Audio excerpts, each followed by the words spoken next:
Yo, you know who it is, and for those of you that don't, I'm Cytonius from Speak Geek Unlimited, and welcome to the first in a series of video editorials that will examine, discuss, and dissect various themes, topics, and ideas that are often overlooked in geek and pop culture entertainment. Today, I'll be discussing the importance of the bulletproof black man. Comic books and superheroes are most times synonymous with altruistic, upstanding, and courageous examples of humanity. Superheroes reflect the times and uphold cultural standards of good versus evil and right versus wrong. Superheroes and crime fighters have powers and abilities that are beyond the limits of regular human beings. When we think of superheroes, we think of powers such as flight, super strength, speed, and invulnerability. Characters like Superman, Batman, Spider-Man, Iron Man, and Thor are what we imagine our heroes looking like. The one thing they all have in common is their skin is white. Growing up as a black kid interested in comics in the mid-90s, I was looked at as a geek and a sellout for not showing an interest in the more common black childhood hobbies such as football and basketball. Comic books ruled everything around me. My childhood wasn't filled with posters of Michael Jordan and Scottie Pippen or Emmitt Smith and Barry Sanders. It was filled with posable action figures and superhero comic books. The X-Men, Fantastic Four, and Green Lantern took up most of my time and imagination. As a child, the lack of diversity never became an issue. I never thought about why my heroes never looked like me or anyone I knew. The idea of a black superhero never crossed my mind. And that was a part of the problem. As a kid and teenager, I was never bothered by the fact that none of the popular superheroes were diverse people of color. Growing up, my favorite character in comics was Nightwing and Batman. As characters, they were everything that I wasn't. They had everything that I didn't. Batman and Nightwing were rich. They got all the girls. They could fight and defend themselves. And most important, they were smart and capable problem solvers and men of high principle and integrity. During that time in the early 90s, there was an attempt at changing the status quo of comics being mostly white men. In 1993, writer Dwayne McDuffie, artist Dennis Cohen, Michael Davis, and Derek Dingle started Milestone Comics, a self-published imprint of DC Comics. Milestone was one of the first black creator-run comic imprints. Characters such as Icon, Static, Hardware, and the Team Blood Syndicate all had their own books, and the characters weren't sold on the popularity of existing heroes like Superman and Wonder Woman. It would have been easy for DC to promote the Milestone universe along the company's top-tier characters, but they didn't. They allowed these new original black characters to stand on their own. Looking back at the racial climate of the early 90s, it's easy to see why a black superhero was needed.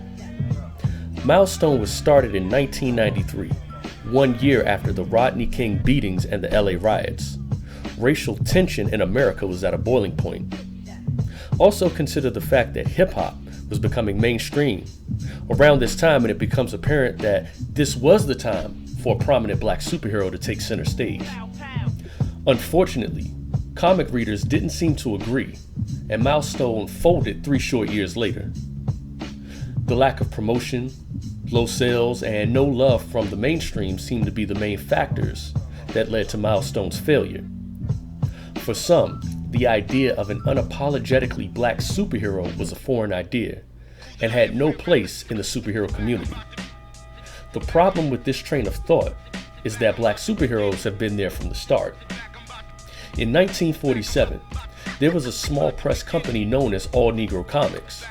They published what many consider to be the first all-black writer-artist published comic book.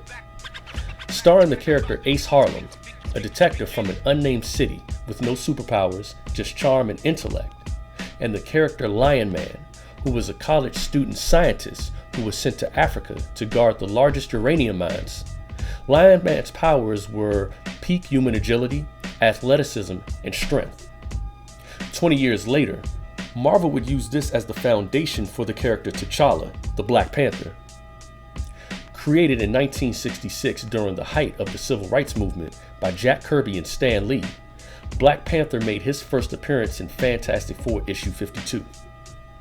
Coming from the fictional African nation of Wakanda, T'Challa is a warrior king trained in various forms of martial arts with aptitudes in chemistry, biology, and physics.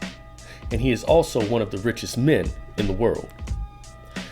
The introduction of a character like Black Panther during one of the most tumultuous points in Black American history, the 1960s, started the trend of comic book publishers creating Black characters in main or supporting roles in mainstream comics.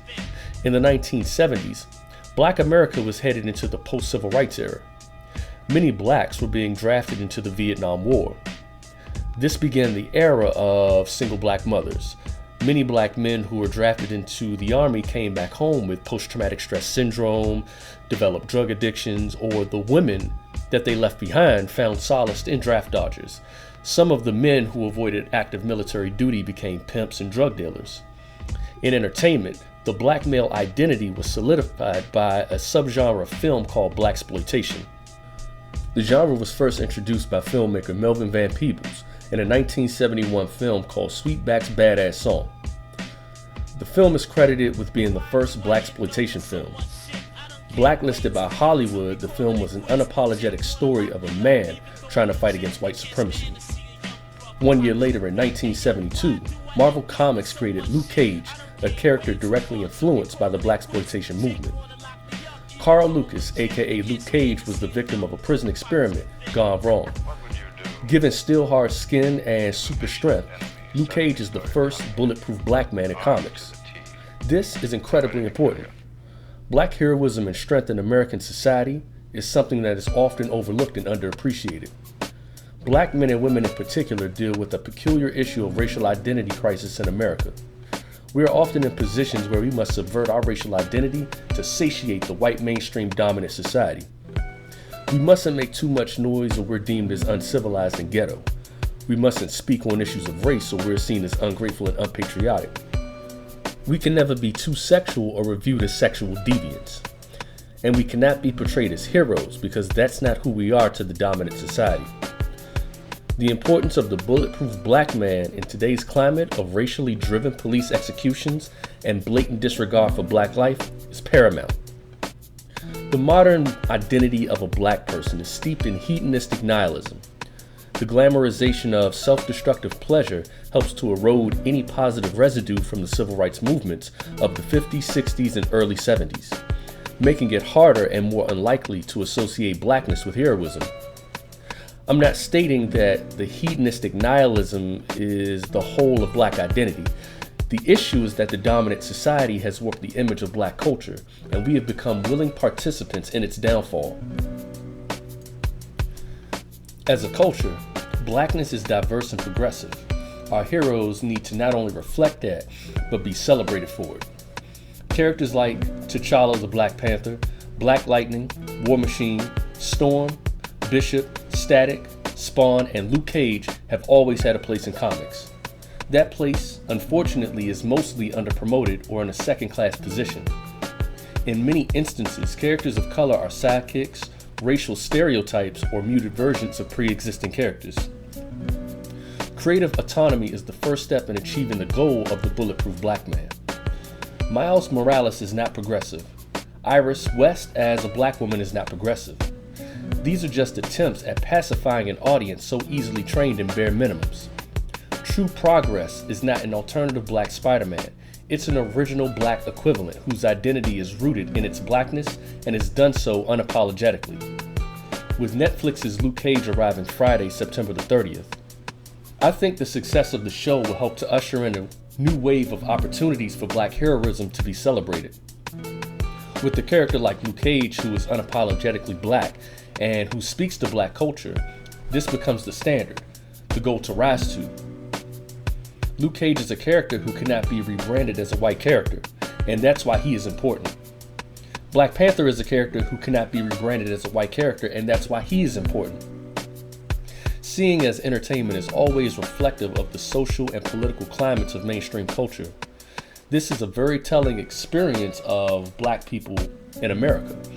Characters like Spawn, who was portrayed as a Black man named Al Simmons, enjoyed a brief stint of popularity in the 90s.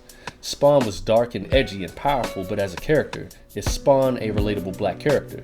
Does he speak to Black America? I would argue that he doesn't. With characters like Superman and Captain America, these are archetypes for a white puritanical standard of idealized masculinity. The whiteness of these characters is so heavily rooted in patriotism and Americana that they are symbols for the dominant society. Spider-Man speaks to the white geek outcast who became better than his circumstances. Batman speaks to the white urbanite who was affected by crime. But none of these characters speak directly to black culture. In issues of racism, these characters are mostly silent. In matters of black disenfranchisement, they give little to no attention. Yet, the idea of a superhero is supposed to be universal. Superman can save the planet, but does he care about the hood? Green Lantern can fight off Mongol for the fate of Coast City, but does nothing to stop an innocent black man from getting killed by the police. In the 1970s, Green Lantern Hal Jordan and Oliver Queen the Green Arrow starred in a comic book series written by Denny O'Neil and published by DC Comics that saw the two tackle issues of drug abuse, race, and politics. Considered to be groundbreaking at the time, it seems as if the comics have swept addressing issues like these under the rug in current times. The idea of a highly principled, unapologetically black superhero is a foreign concept to many comic book fans who have been raised on a white standard of heroism. The irony is that the idea of a superhero itself is African. The word hero is derived from the Egyptian god of flight and bravery known as Heru, also known as Horus. Black people in America have dealt with cattle slavery, police brutality, racism, economic disparity, poverty, and cultural demonization. We need a mainstream hero that speaks to us and gives us something to aim for. We need a hero that is bulletproof. We need a black superhero. In order for us to truly embrace the black superhero, we need to redefine what it means to be black in America. Once again, this is Cytonius from Speak Geek Unlimited. Be sure to hit that subscribe button for more dope content from me and my brother Darius. I'm gonna get at y'all next time. Peace.